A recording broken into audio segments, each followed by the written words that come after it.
is one money mistake that taught you the biggest lesson? Career here in Island Money. Let's talk some money. Let's talk about moolah, baby. All right. So I think my biggest plunder with regards to money when I moved here was not having a proper understanding of the credit system. Mm. Credit system exists in the Caribbean, not to the extent that it exists here. People go off and they buy their furniture at courts and they get on a finance plan for it. They might do the same thing for a car and large purchases, but credit cards are not as popular there as they are here. And the rating, the credit system here is quite complex. And I think my biggest mistake with regards to money early on was acquiring multiple credit cards, running them up, and then having to manage them, right?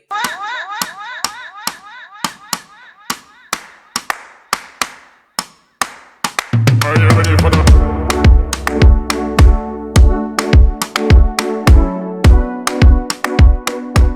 Welcome back to the show here on Island Money 365. We have the lovely Mosi Moses with us. And I'm so excited to have you on the show, Mosi. How are you doing? I'm fantastic. I'm excited to be here. Yay! That's what I'm talking about. Share the like. Share the... Absolutely. I'm so excited. So, let them know who you are, a little bit about yourself. Go ahead. Absolutely. So my name is Mosi Moses. Professionally, my background is in technology. I currently work for a large utility company, but my passion really is getting outside, right? So I have an LLC called Connecticut Trails, which also has all the socials, the Facebook Connecticut Trails and the at Connecticut Trails Instagram. And my mission really is to spread diversity in the outdoors, spread joy, and make people of color feel comfortable in spaces where they may not necessarily feel comfortable or welcome. So I that's love that. I love that. Welcome to the show. So let's talk about that for a little bit. I'm going to share your migration story. Why America? Do you still like it? Was it a great choice for you? Because I love hearing our stories and our journeys. But okay, let's talk about hiking and stuff, right? We're growing up. Especially my family, I was like, why are you going hiking? What is Yep. wrong with you? But when I went to college and you experience different people and different people background, they introduce you to the things. And I went hiking with a friend and it Yep. was great. It was lovely. It was peaceful. But then again, you come back to, your regular environment. It was like, girl, what is wrong? Did you go over to on the other side? So what has it been like, bringing the minority groups out in the hiking, in the outdoor, giving them the outdoor experience? What has it been like here in New England? So, So I'll start with my personal story and how I came to love exploring outdoors in New England and specifically and in Connecticut. So I came here from the island of Dominica, the nature island of the Caribbean. It's called a nature island because it has 365 rivers, lots of waterfalls, you name it, lots of forests. Hiking and outdoor activity is just part of the lifestyle, right? And you know how it is, like just inherently people walk more on the islands. They're very active. It's just an active lifestyle and an active way of living. So that's where I came from. I always loved hiking. So even when I lived on the island, when I was in high school and college, would spend a lot of time outside, going to the Boiling Lake, climbing the mountains, just getting outside. It's free, and it's something to do, and you feel good. On a Sunday, families go to the river, friends get together, they cook by the river.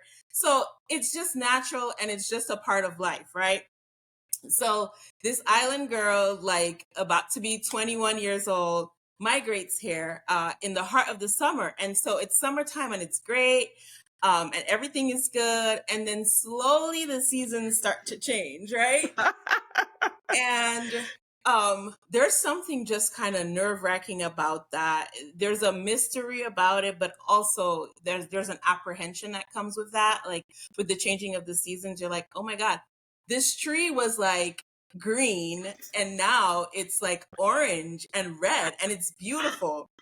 And I remember my first fall, I went outside and I picked a leaf and I mailed it to my friend down in Florida. I'm like, this is from the tree outside my house. So there was an excitement there, but also like nerves about, the changing of the seasons, and all of that. And so, um, even with the apprehension, there was still excitement, but there was an element of, okay, so now I need to learn how to dress for cooler weather because I got here in the summer and I have all my clothes from back home.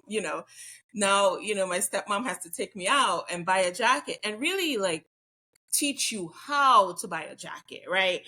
Right. So, if you're going to buy a wool jacket for professional reasons, how much wool does it actually have? And looking at that, not just buying something because, oh, this is cute, making sure that it's protective and you're covered and all of that great stuff. So, long story short, it's too late.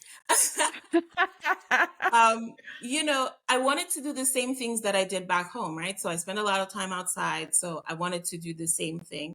And it didn't happen overnight, right? So initially, winter would come and I would kind of like, be indoors when it gets dark at 4 o'clock, and I didn't explore much in the winter time. But as time goes along, like there's no such thing as bad weather, just bad preparation, bad clothes, bad dressing, So I started exploring a little more, to become like, now I consider myself an all season hiker. So I hike all year round. I even go out in the winter.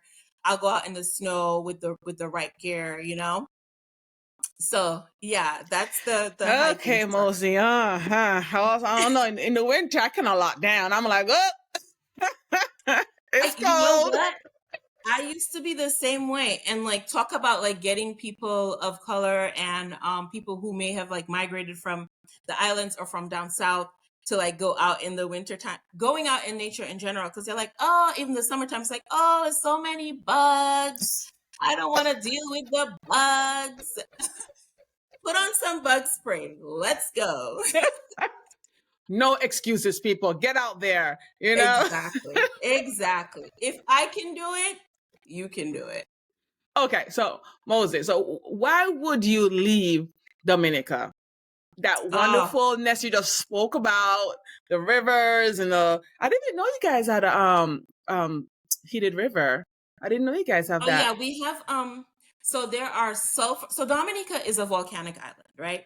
Mm, Um and so you have some Caribbean islands that are more like limestone islands and they have like yes. clean white beaches. Hmm. Dominica is a volcanic island, completely volcanic. So most of the beaches are black sand beaches.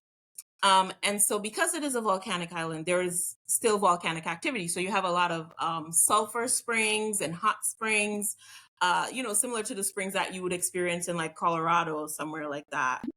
Mm. So it's absolutely beautiful. And the ability to like be able to have a bath in like a natural hot pool, it's just phenomenal. So So why? Why in the world did you move here? What is why? wrong with Why you? does why does every immigrant move here, right? Like Why? Uno why? Yeah. mad, uno crazy no. Why would you lose paradise? I've been seeing this video circulating, saying like, whoever told you, if you're from the Caribbean and somebody told you that you were poor or you had a hard childhood, don't listen to them because you're rich. But the key word is opportunity, you know? Mm. So, when I was done with my college education in Dominica, that was it, right? So if I wanted to get further tertiary education, I would have to either go to Jamaica or somewhere, whoa, whoa, whoa, somewhere where there's like a University of the West Indies or Barbados or one of the larger islands. And I didn't have like the capital to move to one of those islands, like to get a loan for education to go to one of those islands. But my father had migrated to the US. Um, I always say like he gave me the okie doke because when he moved here, he moved to California, sunny California, right? Surf, sand, right? Um, and then him and my stepmom moved to Connecticut for opportunity. Like she was a professor at Yale for a while, and that's how I landed here in Connecticut. So initially they lived in California. That was the Uh, plan, to move to I'm Cali, right? sorry. I'm sorry, Mosi. They did you wrong. They did you so wrong. But guess what? Like, Uh-huh. and I've been to California several times, like before and after I migrated here, but um I never left Connecticut, right? And it's been like close to 20 years. So there's something to be said about that, right? I guess. No, I've been there. No, I like Connecticut. I migrated here when I was young as well. Um, and I'm still here. I don't know. There's a lot of other part of the country that's equally beautiful, but I'm still in Connecticut with the winter. I can't go to Florida. My husband said no, no Florida. Florida is Florida's hot. It's hot. It's a different kind of hot. It's And a it's not different kind of island hot, okay? no. Like Mm-mm. in the island you have that cool, breeze from over the Caribbean Sea. In Florida, not the same. Like you No. step out of that airport in Miami, it's just like the heat just grabs I you by know. the It throat. stifles you, right? Not the So, same. oh my goodness. So, what was the decision like, to pack up and leave? And what conversations did you have with yourself, your family, if any at all? Was it easy for you to just pack up and leave, or did you go through a process? So I think it's something that I had been anticipating, right? So you don't just like get up and move to the US. There's processes that, your parents or whomever your sponsor is has to go through to. So I kind of expected that at some point it would happen. And there was some excitement and anticipation about that. But also when I moved here, I was like 20 years old, right? So that's kind of like in the prime of your life, you're excited about your friends and your relationships, and they're very important to you. So it was very hard to leave my friends, and it was even harder. My brother, who's like 2 years younger than me, was actually still finishing up college. So I came by myself. So Mm. I think that was the hardest part of it. And at the time, he had a son, um and so that was the hardest part for me. It's like leaving my immediate family and leaving my friends. I mean, many people migrate like after high school on the island, sometimes to go to like one of the other islands, or sometimes to the UK or to the US, for, like I said, to go to university. So I was So, who expecting it. Mhm. Okay, good. So who were you living with? Because your father and your stepmom was here. So who were you living with back home? Because usually we live with the grandparents, right? When the parents go and try to set things up to bring us over. Who were you staying with? So when I left home, I was actually living by myself. I had my own apartment. I had a job. I was teaching high school, and my brother lived with me. And I also had like a nephew. The nephew lived with his mother, but it was my brother and I living together. So I was independent already. See, at 20, there you go. See, I'm talking about. That's why we are successful at every stage. We just grow up so fast, right? Yeah, yeah, yeah. So what cultural differences stood out to you the most, as you're navigating this new land? Um, so you would think that, okay, you speak English, right? You come from a primarily English speaking country, and you're moving to an English speaking country. But there are so many differences in expression, and so many differences in context.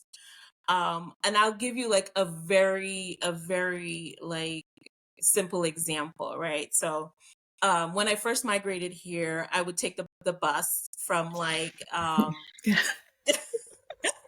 yeah, girl, I took the bus. And so I remember like very distinctively that one evening I was getting on the bus. I was coming from school and getting on the bus, and I said good night. And the bus driver looked at me. He's like, "You're leaving so soon?" Um, and I was like so confused by that, but that's just like a very simple example of, we say, good morning, good afternoon, good night. That's a greeting, Yeah. like to be polite. But oftentimes here, people say good night if they're leaving or, to say goodbye. So, um, Yeah. That was a shock for me too. When I first migrated here, because especially if there's an elder, you'll greet your elders, right? And you just greet anybody that you're passing. And they look at me like I was the weirdest person in the world. Good yeah, morning, good evening, good afternoon. And it doesn't happen here. The people just yeah, walk past each other on the street saying nothing. I still do it up to today. It's just ingrained in me. I'm walking and I'm passing someone, I'm going to say, hello, how are you? Or yeah. good morning. But yeah, it's just Especially if definitely. somebody makes eye contact or they're looking at you, like Yes, it's so weird to not say anything, to just like give a blank stare back, I know, I that is know, what's weird to me. I know. A Especially in lot the of Northeast, people are just like, so like you walk in New York, like people don't even pay attention to other people. It's like, I know it's definitely a shock. So yeah. especially to my kids, I'm teaching now. I say, look, especially see your elders, you better acknowledge your elders. Like see a person, other person Mhm. say hello, hi, miss, good afternoon. But yeah, it's something. It's definitely they know you're not. They know you're from a different culture when you do that. Absolutely. So, who or what helped you the most as you adjusted to the life here in the States? I mean, I would have to say my father, because I moved in with him primarily. So him and my stepmom were sort of instrumental in helping to get me acclimatized, explaining certain cultural things to me. And I had one of the first jobs I had was like working at a coffee shop. And I made a friend there. Her name was Debbie, and she was also an immigrant from Canada. And I feel like I learned so much from like working with her and from that friendship. So I think like she was probably instrumental in helping me get acclimatized too, because your parents are not gonna tell you, like there's certain things that they're not gonna like explain to you, right? Hmm. So I feel like a lot of that came from my friend. Are you still friends with her today? I am. She ended up going back to Canada. Oh, she couldn't. She was like, "Nah, this Shout is out not to fair." Debbie. Yeah, she went back to Canada. But yeah, I'm still here. But yeah, I would still be. It's okay. So, okay, what was your vision of the American dream? Like, this is always fascinating to me. What was your vision of the American dream when you arrived, and has it changed now that you've lived here for a while? Like, we all of our ideas of foreign, right? Hmm. And then we come here, and it's like, oh, Yeah. So I think that the idea of the American dream for me, if I had to if I had to tell someone, I would feel like I think I've realized what I came here to realize. And that's not necessarily the picket fence, the white picket fence and two kids and a dog and a and a husband. dog. But my version of the American dream, self-sufficient, being self-sufficient, being able to make progress like financially, professionally, um, and independence, like financial independence. Um, Mm. and I feel Hmm. like in coming here, that I was able to accomplish those things. Not Nothing was handed, nothing was handed to me, but I feel like through hard work, and faith that, I was able to accomplish much of what I set out to accomplish when I moved here, you know? Um, Awesome, awesome. So, staying on that same vein, how would you compare opportunities financially for financial growth here versus at home or back in Dominica? How do you? yeah. So, I think I can't address that question without um sort of talking a little bit about like diversity, right? Mm-hmm, mm-hmm, Um I think that on the islands, you know, we are a majority, right? The people around us look like us. Um and for the most part, it is like a level playing field when it comes to race. There is some nepotism, and you know maybe a little bit of like classism too, a little bit of colorism, but I think for the most part it's an even playing field to where um if you work hard you can accomplish things. Like nothing is out of reach, based on the social class or the social class that you're born into. um Here in the US I think it's a little bit different. And I kind of had to learn that, I think when I moved here that I was a little bit naive. And I also think that for many people, like many Caribbean people, like we move here, and there's a little bit of naivete and also like a little bit of an elitist like attitude, right? About like coming from a place where you are the majority. And I think there's also some perceptions that we have about the people who live here and were born here that look like us that are just completely misconstrued. um and I feel like there's an opportunity for us to learn, and there's things that we don't have to deal with that people of color in this country have had to struggle with. The systemic racism, like racism exists in the Caribbean, colorism exists in the Caribbean, but not to the extent that people of color have had to deal with it here in the United States of America and continue to deal with it, right? Um, so I think that was one of the major sort of like rude awakenings that I experienced with regards to race and your ability to advance within like corporate America in general, based on not just merit, not just performance, but also solely from the color of your skin, you know? mm, mm, Um, I so yeah, see. I mean, that was a little bit heavy, but that's my truth. No, That's, no, no, no. That's your experience. That's you're not speaking for the whole population. You're speaking from your point of view and your experience, and absolutely. that's your truth. So that's what it is. That's your Yeah. reality. So I like that actually, and I've experienced and seen a few of that as well between the Black Americans that were born here and then us who migrate here. 'Cause as I said, I feel like we're operating from a different perspective. Because when you come here, you don't have or you don't see those barriers until it slap you in the face, right? And as I Yeah. say, we're a bit naive because we're like we come here for opportunity, we're going to work hard, we're going to get it no matter what. Yeah. And unless you're a student of history, you might not be familiar with it. And when you experience it, you're like, what is happening? You might even recognize it until someone points it out to Yep. you. So absolutely. So talking about financial growth, what is one money mistake that taught you the biggest lesson? Career here in Island Money. Let's talk some money. Let's talk about moolah, baby. All right. So I think my biggest plunder with regards to money when I moved here was not having a proper understanding of the credit system. Mm, Credit system exists in the Caribbean, not to the extent that it exists here. People go off and they buy their furniture at courts and they get on a finance plan for it. They might do the same thing for a car and large purchases.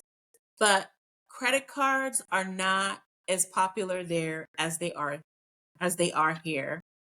And the rating, the credit system here is quite complex. And I think my biggest mistake with regards to money early on was acquiring multiple credit cards, running them up, and then having to manage them, right? So um I had a credit card for Macy's and a credit card for New York and Company, where I Oh, could I love buy, that store. ooh, I miss that store. I I really do love that. miss That was that my store. favorite store. It's my go-to for everything. Okay, sorry. Go ahead. That's okay.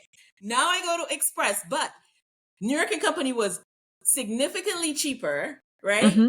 And I swear to goodness, and you could get everything, right? So you could get a little something to go out, you could get something for work, you could get something for church, and then you could get pieces that, I digress. We're not talking fashion, we're talking money. So I acquired quite a few credit cards. And then now mind you, my first sort of professional job was working at a bank. Okay. Mm. But even still, I'm working at the bank as a teller.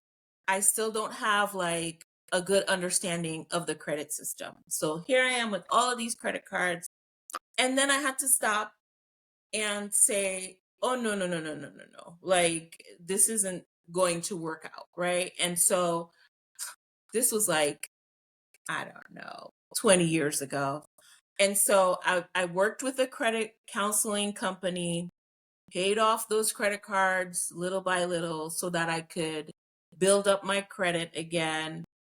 This is in my early 20s. Build up my credit again, get a clean slate, and basically like kind of start over. But that's something that I had to learn from making the mistake. Like, I wish my dad had been like, listen, this is how the credit system works in America. Everything is tied to your social security. This is what a DTI is, you know. Credit, people say cash is king, but good credit is basically irreplaceable. I wish Mm. someone had really sat me down very early on and explained to me this Mm. is how the credit system works. How did you get all these credit cards? Like, where did they come from? It's like, where you got access to all these credit cards? Because people don't realize how easy it is. They come in your mail. So, and the thing about it is like, like I had done the right thing. Like the first thing I did was, you remember Fleet Bank? Yes. Has since been acquired by Bank of Bank of America. America, right? So Fleet Bank at the time offered a secured credit card, right? And I knew enough to start building my credit with a secure credit card where you give them $250, $500, right? And basically you're using your own money. And once you've done that for a few years, then they send you a check for your own money, and then you start building your credit that way, right? But then, yeah, it was so easy. You go to the store and they're like, oh, you're doing a lot of shopping. Do you want to get a credit card? You get 25% off. Do you want a credit card? And you're like, well, I'm here every other weekend trying to get an outfit to go to the social club in Hartford. Oh, So, no. so I might as well get a credit card because I'm here every weekend anyway. So, but That's yeah, I think that was my biggest faux pas. so how do you so how do you stay connected to your roots? How do I say what? How do you stay connected to your roots with everything that's going on, getting acclimated, going to school, going to work, starting your life here? How do you stay connected to your roots back home? Oh, so I mean, I've been back home probably once, like once a year for the past few years. Mhm. So that's one way. I still have family who live there. Mhm. And I recently like bought a piece of property back home, with the potential to maybe earn some income. It hasn't earned any income yet. It's just sitting there right now. But Hey, land is investment. You can't replace land, okay? yeah, There's limited amount of land. yeah, but I still have family back home, so it's very easy. I mean, I'm not one of those people. So my brother literally listens to the radio from back home every Saturday. Oh, he Probably more misses often it. than that, but I know he at least listens every Saturday. Oh, I know a lot. I know a lot of people that connect and stay that at home because they miss it. You know, the nostalgia and Yeah, everything. But they stream the local radio stations yeah, like either yeah, via they Facebook do. or YouTube or whatever the case Yeah, is. they do. So, and plus I'm the not world. that deep into it, um but I yeah. know, I know. So, what would you tell any immigrant who is just starting out, looking to migrate or find stability here? What would you tell them? Like one thing. Well, the first thing I would tell them is understand the credit system. Boom, boom. Understand that. Don't make the mistakes that I did. I would tell them the same thing that I would tell myself, Hmm. like looking back. Um, get a good understanding of the credit system. It's okay to crawl before you walk. There's a saying in Dominica that says, never hang your hat where your hand can't reach, Mm-hmm. right? Mm-hmm. Mm-hmm. Basically it's advice about not overextending yourself, right? Mm-hmm. I think that is invaluable, you know. Mm-hmm. Um, my first car was a Toyota Corolla wagon. My stepmom was done with it. It was green. My friends would laugh at me. They would be like, "Ah, what temperature does your car say it is?" They know my car doesn't tell the temperature. But guess what? That's my car. That's my car. And I don't have a car note. And it gets me from point A to point B. And before I had it, I was sitting on the bus. So guess There what? you go. It's There you okay. go. It's I'm okay. happy for my green car that doesn't tell the temperature. Doesn't tell the temperature. Radio barely works. It's all right. That's all. I, That's I would. awesome. I remember. I had a very good friend, a St. Lucian friend. Island people tend to band together. You hear an Yes, we do. accent. You feel. You. Hey, where are you from? I hear an accent. So I had a very good friend from St. Lucia.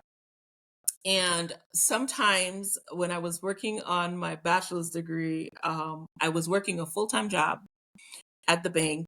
By that time, I had moved into a role in technology, but I was still working on my bachelor's in information technology.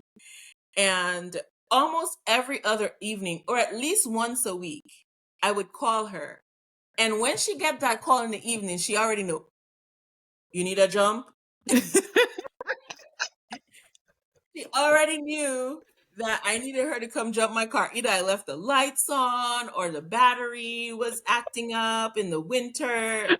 She already So knew. she was on standby just to She jump was you. on standby, and she didn't live too far away from Southern Connecticut State University in New Haven.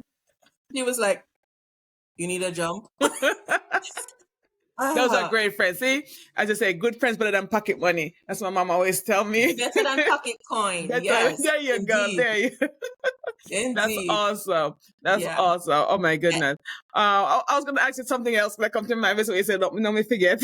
But no, another thing I would say too is like this leads me to something. Find yourself a good network of friends and a good network of people that you can lean on. Like my friend that I used to call for a jump, right?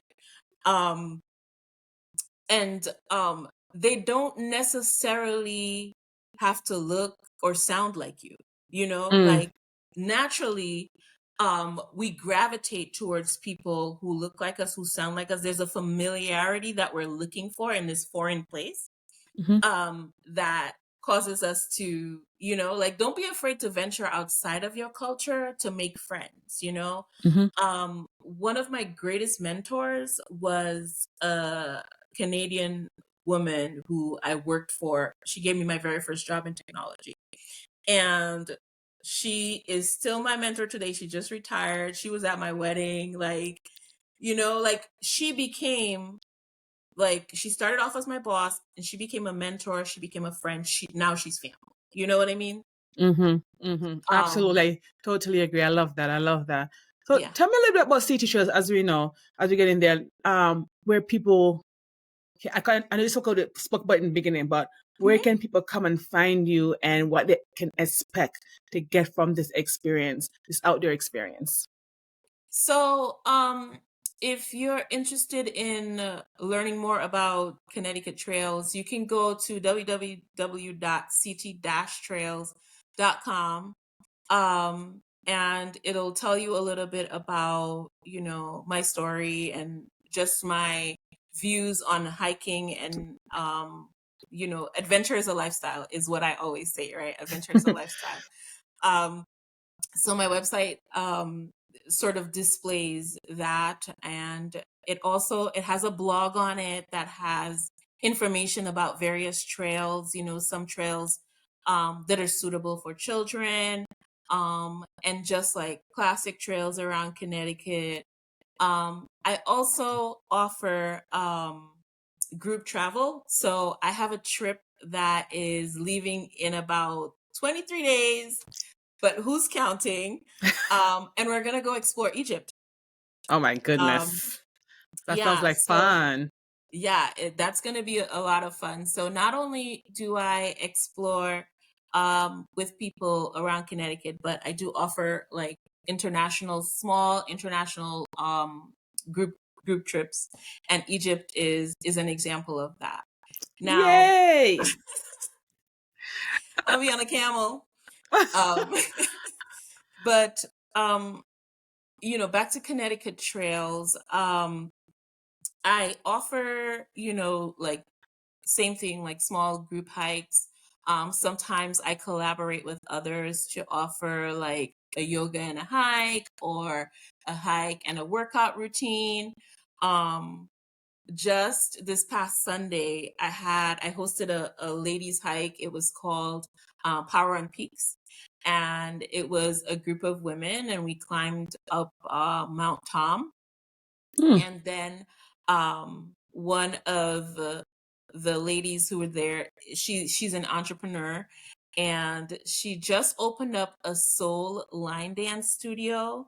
Um, I know. So we That's climbed the mountain. interesting. Yes, I know. It is interesting. It is amazing. And so she did a little dance tutorial for us, impromptu, after the hike. It wasn't that strenuous of a hike, so it was really nice to do something refreshing right in front of the lake. We danced and it was magical.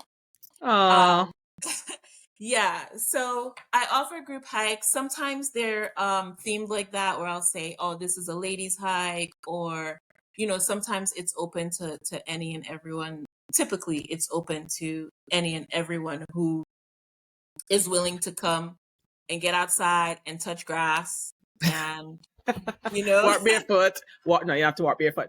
But that's awesome. That's But awesome. you know what? That's grounding. We do that in the Caribbean all the time. I And know. now they have fancy names for it, like, forest bathing and grounding. But these are things that we just inherently did in the Caribbean, Yeah. or even in Africa, right? Like, Yeah. that's just part of life, I know. I right? know. So Um, something I ask all my guests, Mosi, yes. is and I know you already told us one proverb, but a proverb or saying that your family used to provide guidance or teachings as you were growing up. Hmm. Mm. um, so I would say that like, just my grandmother was like sort of like the matriarch of our family. um my father, had like two other siblings, and she was just, like I said, the matriarch of the family, and she would always say that saying that goes like, um God grant me the serenity, Hmm. um, to basically like accept the things I cannot change, but to change the things that I can. And I Hmm. didn't say it I verbatim, know but that prior. Yes. yeah. But she always said that. And then just personally, like I like the Philippians quote that verse that says, I can do all things through Christ who strengthens me. Mhm. Um, I really believe that. I think that if we are faithful and if we are devoted and we want to accomplish something, that we absolutely can do it despite, the barriers that we might face. I like that. Thank you, thank you, thank you. I like that.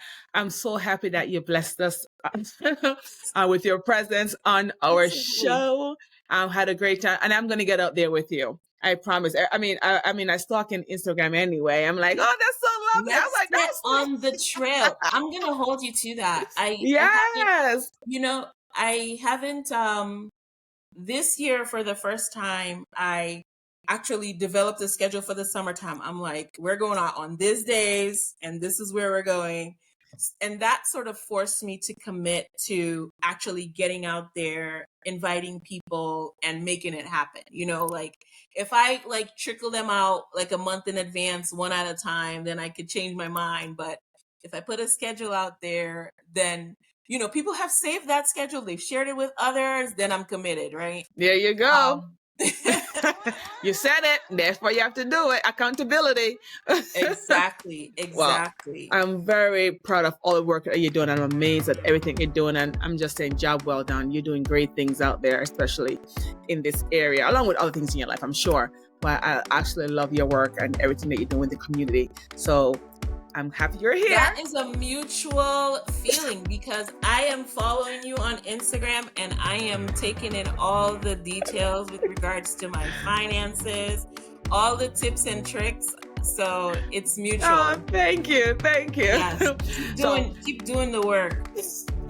We all have to, right? Find our purpose and our calling. But thank you for blessing with your present honor. Island Money 365, y'all. Thank you for listening to another episode. Until next time, remember, keep your money, Ira.